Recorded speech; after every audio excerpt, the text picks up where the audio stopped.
नहमदहु व नुसल्ली अला रसूलिल करीम अम्मा बाद बिस्मिल्लाहिर रहमानिर रहीम। हदीस शरीफ़ में ईंदो आहे कि नबी करीम सल्लल्लाहु अलैहि वसल्लम वटि हिकिड़ी माई पंहिंजो ॿारु खणी आई ऐं ॾेखारियईंसि कि या रसूलल्लाह सल्लल्लाहु अलैहि वसल्लम हिन जी तबीयत सही न आहे। नबी करीम सल्लल्लाहु अलैहि वसल्लम उन ॿार खे ॾिसी करे ऐं हुन जे पोयों थप हईं ज़ोरदार, चई अल्लाह जा दुश्मन हिन खां निकिरी वञ।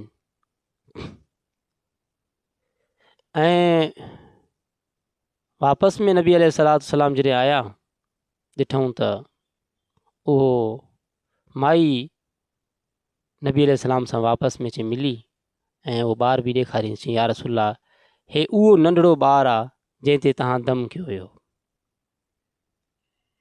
यानी तव्हां जंहिं ॿार ते जेको ॿारु मां तव्हांखे ॾेखारियो उहो ॿारु आहे जेको मसइले में हुयो, परेशानी में हुयो।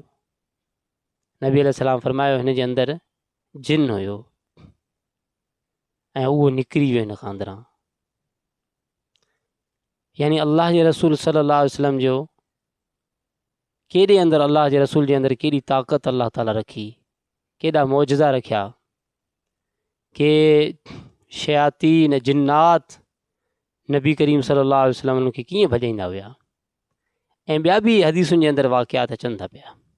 इन हवाले सां असां मुख़्तसिर इहा हदीस हिकिड़ी अर्ज़ु कईसीं ऐं उन सां गॾोगॾु इहा ॾिसूं था कि अॼु माण्हुनि सां जिन्नात जो मसइलो आहे ऐं उहे माण्हू जिन्ननि वारा जेके माण्हू आहिनि पीरनि ते फ़क़ीरनि ते, कॾहिं कलंदर शहबाज़ ते बीठा आहिनि, कॾहिं जेको आहे न कहिड़ी दरबार ते बीठा आहिनि, कॾहिं कहिड़ी दरगाह ते बीठा आहिनि कि जिन नथो छॾे। हुननि माण्हुनि जिन जे लाइ ॾेखारे ॾेखारे ॾेखारे ॾेखारे ॾेखारे थकी था पवनि त कोई दरगाह वारो जिन नथो छॾाए सघे। वरी जेके जीअरा पीर आहिनि, सैयद आहिनि, अॼुकल्ह जा गादी नशीन आहिनि मुख़्तलिफ़ जॻहियुनि ते, उन्हनि वटि वञी था वञनि त 100 उहे जेके जिन्ननि वारा मरीज़ आहिनि, उन्हनि खे मञण वारा आहिनि, उहे रुली रुली थकी पवंदा। हिन गादी नशीन वारे ॾे खणी वियासींसि, हिन सैयद बाबा ॾे खणी वियासीं, हिन पीर साहिब ॾे खणी वियासींसि, उहो जिन नथो छॾाए सघे। उहो बाबा जेके तव्हांजा जिन नथा छॾाए सघनि, उहे बाक़ी मसइलनि खे छा हल कंदा तव्हांजनि खे? जेके जिन नथो छॾाए सघे, दावो त इहो आहे कि असां नबी सल्लल्लाहु अलैहि वसल्लम खे मञूं था, असां उन सुन्नत ते हलूं था, असां वटि करामतियूं आहिनि, असां वली आहियूं। त नबी अलैहिस्सलाम जो इहो अमल हुयो कि नबी सल्लल्लाहु अलैहि वसल्लम जीअं ई उन छोकिरे ते थप हईं त जिन वियो। तव्हां बि थप हणी करे कंहिंखे भॼायो? इहे इन पीरनि ऐं फ़क़ीरनि खे मञण वारा माण्हू 100 दरगाहुनि ते रुलंदा था वतन, हिकिड़ी दरगाह ते वञण सां कमु नथो थिए छा? कॾहिं हिन दरगाह ते भॻा बीठा आहिनि, कॾहिं हिन दरगाह ते भॻा बीठा आहिनि। हिकिड़े पीर जी ताक़त न आहे? उहो पीर को जिन चढ़ियल आहे जेको तव्हांजे माण्हू खे वठी वेठो आहे? कंहिं माई खे वधो अथई, कंहिं ॿार खे वधो अथई। माना ख़बर पई त इन पीरनि में, इन वलीअनि में इहा ताक़त न आहे कि तव्हांजा मसइला हल कनि।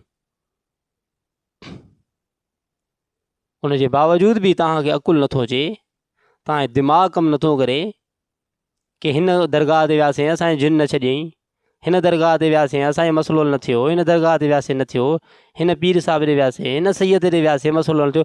बाक़ी कहिड़ा मसइला हल कंदा?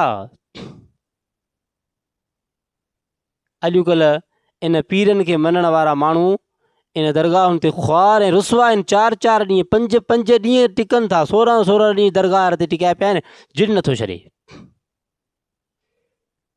या जिन जी ताक़त वधीक आहे या तव्हांजे पीर जी ताक़त वधीक आहे। अल्लाह वारा जेके हूंदा आहिनि न, अल्लाह खे जेके मञण वारा हूंदा आहिनि न, जेके सैयद हूंदा आहिनि, जेके अहल बैत हूंदा आहिनि, जेके रसूलुल्लाह जे तरीक़े ते सही हूंदा आहिनि, जेके तक़वा ऐं परहेज़गारी जा अलमदार हूंदा आहिनि न, उन्हनि खे जिन त छा पर शैतान बि ॾिसी करे उनखां भॼी वेंदो आहे। छो जो हुननि जे अंदरि अल्लाह ताला अहिड़ी जेको आहे त इल्मु, अहिड़ी मार्फत, अहिड़ी तक़वा, अहिड़ी परहेज़गारी रखी आहे। ऐं उन सां ई अल्लाह ताला जो जेको आहे न, अल्लाह ताला उन सां ई सॼी शयुनि खे जोड़ियो आहे, इन खां अलावा न आहे। शैतान त उन्हनि जे मथां ते वेहंदा आहिनि जेके सुनत ऐं शरीयत खां भॼंदा आहिनि, उन्हनि सां त गॾु शैतान हूंदा आहिनि। इन जे करे पंहिंजा मसइला पंहिंजूं परेशानियूं उन ज़ात उन हस्ती खां हल करायो जेको कंहिंजो मोहताज नाहे, जेको चए थो ला तख़ुज़ुहु सिनतुं वला नऊम, उन खां हल करायो।